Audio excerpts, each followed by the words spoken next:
بسم الله الرحمن الرحيم.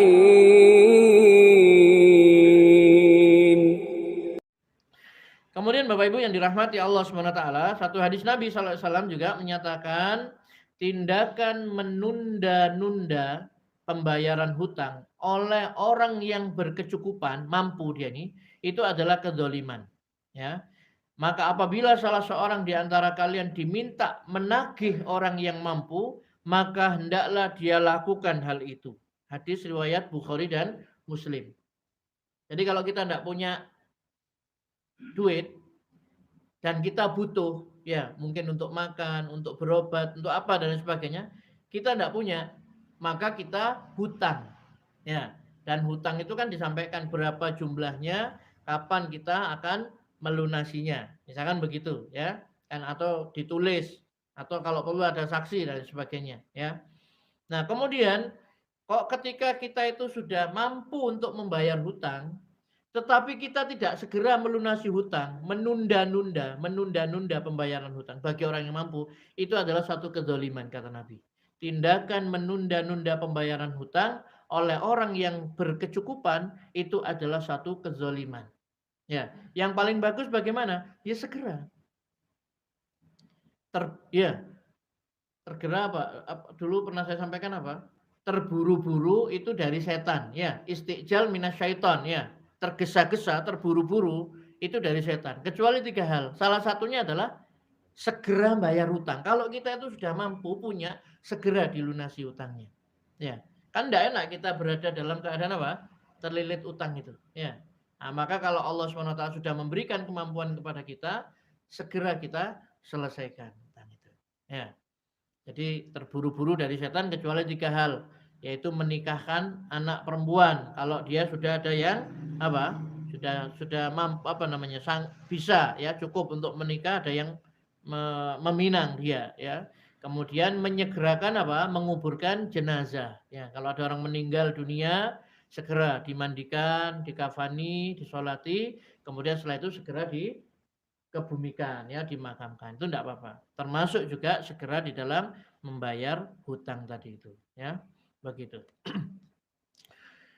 Kemudian yang berikutnya Bapak Ibu yang dirahmati Allah Subhanahu wa taala, mempergaulinya dengan akhlak yang baik, mencurahkan segala bentuk kemakrufan, kebaikan dan menahan diri dari segala tindakan yang menyakitkan.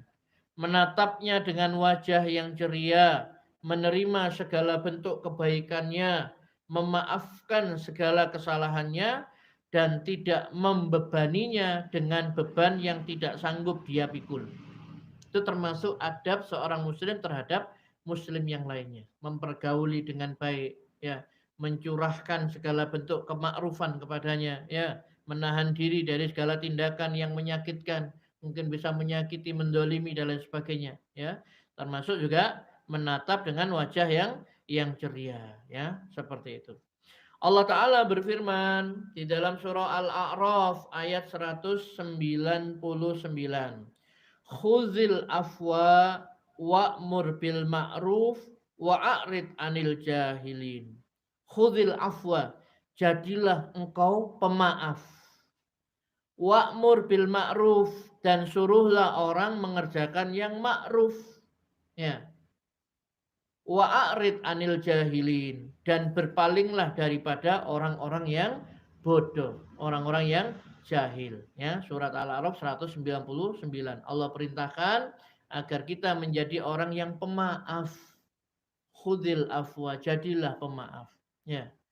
Allah itu kan Maha Pemaaf, ya. Allahumma innaka afun, ya Allah sesungguhnya Engkau Maha Pemaaf, ya.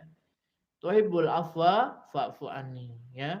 Engkau mencintai, menyukai kemaafan, maka maafkanlah aku, ya. Maka Allah perintahkan jadilah kamu pemaaf dan suruhlah orang mengerjakan yang ma'ruf. Ma'ruf itu yang baik, ya. Apa kebaikan yang ma'ruf itu? Semua yang diperintahkan Allah itu ma'ruf. Semua yang diajarkan oleh Rasulullah SAW itulah kemakrufan. Baik maksudnya, ya. Lawannya apa? Mungkar. Mungkar itu apa? Semua yang dilarang oleh Allah itu adalah kemungkaran. Ya, semua yang dilarang oleh Allah dan Rasulnya itu adalah kemungkaran. Ya. Walaupun orang banyak yang melakukan, ya, tapi Allah melarang, maka itu tetap mungkar hukumnya, ya, seperti itu. Oke. Kemudian Rasulullah SAW juga bersabda, laisa minna man lam yuwaqqir kabirana wa yarham saghirana. Bukanlah bagian dari kami, tidak termasuk golongan kami, orang yang tidak menghormati yang tua dan tidak menyayangi yang muda di antara kita. Ya, hadis riwayat Abu Dawud dan At-Tirmidzi. Ya, jadi Nabi mengatakan bukan termasuk golongan kami orang yang tidak menghormati yang tua dan tidak menyayangi yang muda. Ya, maknanya kita harus sayang kepada yang muda, ya, kepada anak kecil, mungkin kepada pemuda yang lebih junior daripada kita, dan kita semua harus hormat kepada yang lebih tua, ya. Nah, seperti itu. Jadi itulah adab yang diajarkan oleh Rasulullah SAW kepada para sahabat. Bukan termasuk golongan kami orang yang tidak menghormati yang lebih tua, tidak menyayangi yang muda, ya. Bahkan Nabi mengatakan apa? Min ijlalillahi ikramu dzi syaibatil muslim. Di antara bentuk mengagungkan Allah itu adalah memuliakan orang muslim yang sudah beruban. Maksudnya orang muslim yang sudah tua, ya, seperti itu. Kata Nabi SAW, hendaklah kita itu memuliakan orang muslim yang sudah beruban. Di antara bentuk mengagungkan Allah adalah memuliakan orang muslim yang sudah beruban, ya, maksudnya orang yang tua. Ya, itu memuliakan Allah, mengagungkan Allah, ya, mengagungkan Allah, ya. Maka Nabi berpesan, ya, dalam sabdanya yang tua, ya. Maksudnya adalah mulailah dari yang tua terlebih dahulu. Nah, misalkan kita ngumpul begini ya, bermajelis. Selesai pengajian misalkan, ya. Kemudian ada dipersilahkan untuk makan, ya. Makan, ambil sendiri-sendiri. Nah, itu yang tua lebih dulu, ya. Dipersilahkan yang tua. Mulailah dari yang tua, ya, seperti itu. Itu adab, ya, seperti itu. Maka tidak apa-apa kalau misalkan kita bawa anak atau ponaan atau apa yang masih muda, disilakan makan, kemudian dia langsung ambil dulu, ditahan, dipegang dulu. Biar dia mengerti bagaimana adab itu tadi. Biar yang sepuh terlebih dahulu mengambil, ya, seperti itu. Kemudian sayang kepada yang muda, ya. Ada anak-anak sahabat yang dibawa ke hadapan Nabi SAW agar didoakan oleh beliau supaya mendapatkan keberkahan dan diberi nama oleh beliau. Lalu beliau pangku mereka, bahkan seringkali anak-anak itu kencing di pangkuan beliau dan hal itu tidak menjadi masalah bagi beliau, ya. Jadi dulu biasa, ya, anak-anaknya para sahabat itu dibawa kepada Nabi, kemudian minta didoakan supaya dia ini menjadi, ya, diberikan keberkahan, ya, kebaikan. Bahkan kadang-kadang Nabi disuruh memberi nama, maka dipangku sama Nabi, ya. Sayang Nabi itu kepada anak kecil, ya. Bahkan kadang-kadang mereka itu kencing di pangkuan Nabi Shallallahu Alaihi Wasallam. Ya.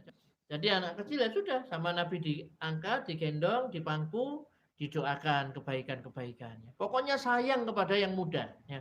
Itu ciri umatnya apa? Nabi, ya, golongannya Nabi, ya, kelompoknya Nabi. Hormat kepada yang tua, sayang kepada yang muda. Diriwayatkan pula bahwa ketika beliau tiba dari satu perjalanan, maka beliau disambut oleh anak-anak kecil. Lalu beliau pun menerima sambutan mereka itu, sehingga beberapa anak dari mereka diangkat oleh beliau. Ada yang digandeng dan ada yang ikut di belakang beliau. Beliau juga menyuruh kepada para sahabat untuk menggendong sebagian anak kecil yang lain sebagai bentuk kasih sayang beliau terhadap mereka. Ya. Jadi kalau Nabi habis pulang dari satu perjalanan, ya, sama anak-anak kecil itu disambut, ya, Rasulullah SAW itu disambut. Maka Nabi SAW menggendong mereka, ada yang digendong, ada yang dituntun, ada yang ikut di belakangnya Nabi. Terus Nabi menyuruh sahabat-sahabat untuk menggendong anak-anak yang kecil. Jadi anak kecil itu harus dimuliakan, disayang, dikasihi, ya. Nah, seperti itu, ya. Mereka ini adalah apa? Ya, mutiara-mutiara. Kalau sering kita cela, dia akan suka mencela. Kalau dia sering kita kasari, dia nanti akan kasar, ya. Tapi kalau kita perlakukan dia dengan baik, dengan lembut, dengan penuh kasih sayang, dia akan lunak hatinya itu, ya. Seperti itu.